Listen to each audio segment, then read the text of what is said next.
Elena McMillan here from BringBackThatSpark.com. Today I want to talk about one of my favorite topics, and it's one of my favorites because it's something that we can all understand and appreciate.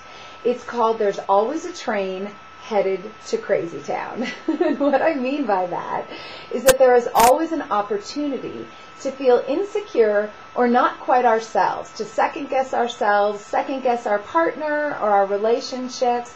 Sometimes it shows up in the form of odd behavior that's not really normal for us, maybe getting jealous or possessive. Whatever it is, it's Crazytown, and there's a train heading there, and you're standing in line and about to board. So what I like to do is I just like to point it out. It doesn't mean we won't get on the train. It just means we keep it in perspective.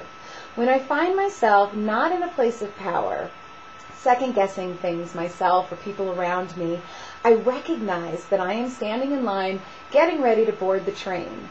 And sometimes that's enough, and I'm able to see it in that moment and choose not to get on the train. Other times, not so much. Sometimes I get on the train, and then the goal becomes, maybe I could just stay on the train, not get off in Crazytown, but just kind of ride the train a little. You know, pass through and then take the loop and come on back. Sometimes that's enough, and then I'm back to good again. But sometimes I do actually get off in Crazytown, and I'm guessing you do too. When that happens, it's very important to remember that you're not actually scouting for a new place to live, okay? You're not buying real estate. You are not running for office. You're picking up a couple of postcards and you're coming back home.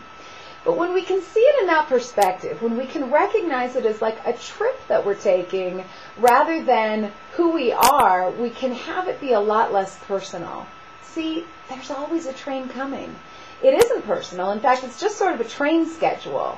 And every time you have a win, every time you have an opportunity to get on the train and you don't, there is another train coming. So be aware, be cognizant of it so that you can maintain your power around it.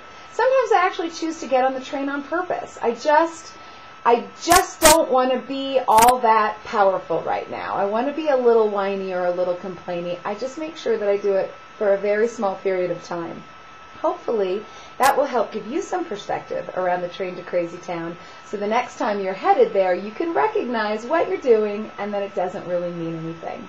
Just a tip from Elena McMillan at BringBackThatSpark.com.